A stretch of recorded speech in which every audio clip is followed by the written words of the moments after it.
ጫሉ ዋሻ በጨለማ ውስጥ የተደበቀው የታሪክ መዝገብ። ክፍል 3 የዘመናት ምስክር፣ የሰው ልጅ አሻራና የታሪክ ትዝታ።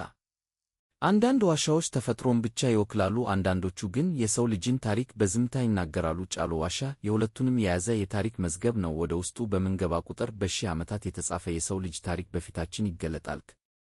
ጫሉ ዋሻ ዛሬ በሚታየው መልኩ የተፈጥሮ ድንቅ ቢሆንም በውስጡ የተረፉት ቅርሶች የሚያመለክቱት ከዚያ በላይ ያለ ታሪክ መኖሩን ነው። በመስክ ምልከታ የታዩት የሸክላ ዕቃዎች ስብርባሪዎች፣ ከጭቃ የተሰሩ ጎተራዎች፣ የገበጣ መጫወቻዎችና ሌሎች የአኗኗር አሻራዎች ይህ ስፍራ ለረጅም ዘመን የሰው ልጅ መኖሪያና መጠለያ እንደነበር ያመለክታሉ።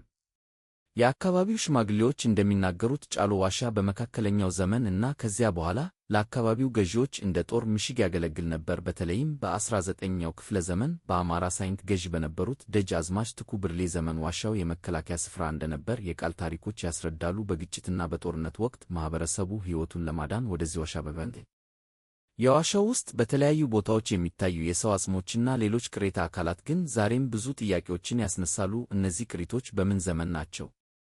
በምን ሁኔታ ወደዚህ መጡ? ከታሪካዊ ግጭቶች ጋር የተያያዙ ናቸው ወይስ ሌላ ታሪክ አላቸው? እነዚህ ጥያቄዎች እስካሁን በሳይንሳዊ ጥናት ሙሉ መልስ አላገኙም። ይህም ጫሉ ዋሻ ለአርኪኦሎጂ፣ ለአንትሮፖሎጂ፣ ለታሪክና ለጂኦሎጂ ተመራማሪዎች ከፍተኛ የሳይንሳዊ ጥናት ዕድል እንዳለው ያሳያል። በዘመናዊ የምርምር መሳሪያዎችና የላቦራቶሪ ምርመራዎች ታግዞ ቢጠና ጫሉ ዋሻ ስለ ደቡብ ወሎ ታሪክ ብቻ ሳይሆን ስለ ኢትዮጵያ የጥንት ሥልጣኔ አዲስ መረጃዎችን ለዓለም ሊያቀርብ ይችላል።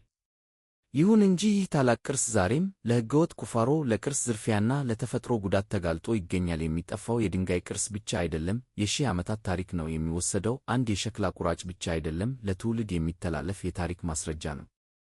ስለዚህ ጫሉ ዋሻ በአፋጣኝ በቋሚ ቅርስነት ተጠብቆ በሙያዊ ምርምር ተደግፎ ለሀገርና ለዓለም የሚጠቅም የታሪክና የቱሪዝም ሀብት እንዲሆን የመንግሥት ተቋማት፣ የዩኒቨርሲቲዎች፣ የቅርስ ጥበቃ ባለሥልጣናት፣ የልማት አጋሮች እና የግል ባለሀብቶች የጋራ ትብብር አስፈላጊ ነው።